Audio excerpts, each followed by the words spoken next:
Here's what not to say to an insurance adjuster on the day of the accident. It's very normal for you to call an insurance adjuster right after the accident to start the whole claim process. That call, which is almost always recorded, they're gonna ask you questions such as, are you injured or do you need to see a doctor?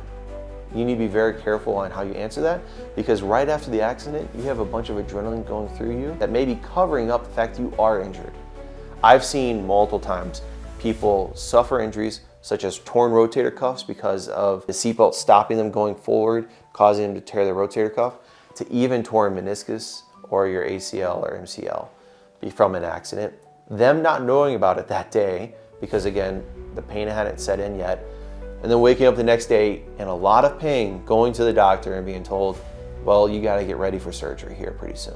One of the first things they're gonna do is use your own words against you to try to say, well, you weren't injured before, but now you've talked to a lawyer, you seem to be injured.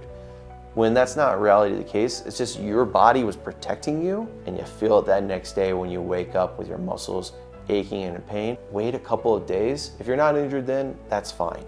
But make sure you're not fully injured before you make that statement. So one of the things you can say to them instead is to say, hey, I don't know right now. Because you haven't seen a doctor, you don't know if you're injured. And then wait a couple of days or weeks to know fully how your body is feeling after that accident before you make any statements about what your injuries are.